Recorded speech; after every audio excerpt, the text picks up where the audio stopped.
Hey, to my perfectionists, my type A, my Enneagram 3s, my go-getters out there. Hey, perfectionism psychology is part of your wiring. That drive can be good, but it also can be toxic. I want to talk to you today about how your perfectionistic psychology is wrecking your confidence. We're gonna talk about the 3 most prominent ways.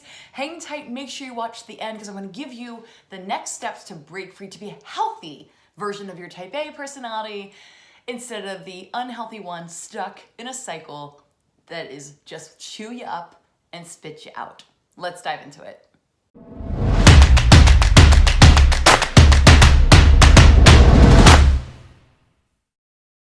So hey guys, I am Trish Blackwell, your confidence coach. Thanks for hanging on my YouTube channel with me. Make sure you hit that subscribe button and say hello below.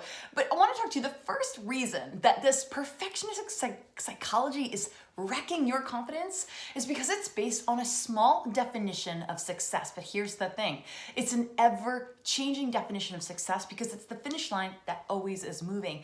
That is why you feel behind. That is why you always feel in scarcity, never quite enough, always with more to do, always with ways to improve. Now, it's good to have a desire to improve and continue to grow, but feeling like you're not enough or you're not able to relax and breathe and celebrate the gift of life and walk in confidence now, even though you don't feel totally confident, but you know that you have the right to be confident, is because it's a flawed belief system. Perfectionism is a flawed belief system that will keep you stuck because it's based on other people's opinions and on ever-changing standards. As a recovering perfectionist myself, I want to tell you there is a way out of it.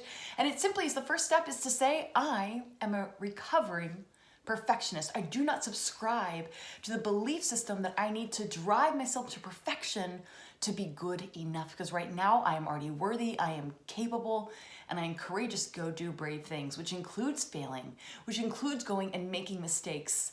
Perfection is boring, and it's predictable, and it's ever-changing, and it's not sustainable, and I reject it.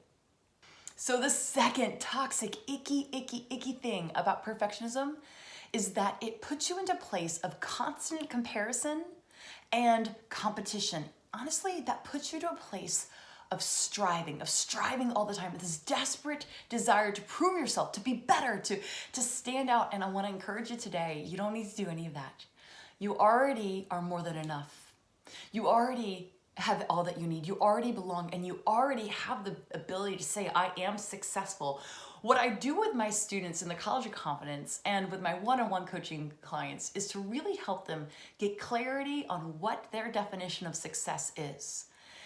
A lot of perfectionists struggle with confidence because the clarity on what you actually think is success is ever changing and always cloudy.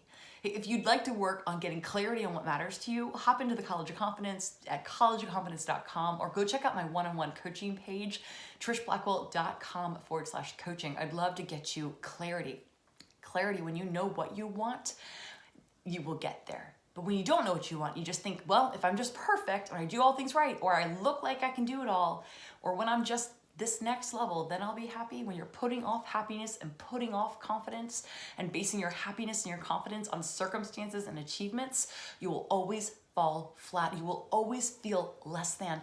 You will always feel a little behind and a little not enough and in a place of scarcity. So we're gonna break those chains by getting clarity and continuing to walk in recovering from perfectionism. Because my friend, there's a way to be a healthy type A and an unhealthy type A.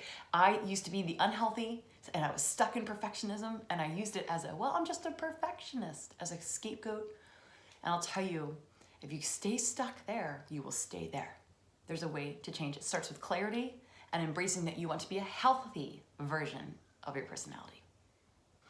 The third reason perfectionism wrecks your confidence is that it doesn't allow you to be human. I want you to be a human. So when you don't allow yourself to be human, to make mistakes, to chase failure, to dance with disappointment, to know that you don't always have to feel confident, to be confident, to be human. When you're not allowing yourself to be a human being, well, then your confidence and your identity is relying on you being a human doing, which is why we get stuck in that achievement loop, that a perfectionism drive of, well, if I just do more, then I'll be more worthy, or I'll get more approval, or I'll belong more, or I'll be more important, or I'll be worthy.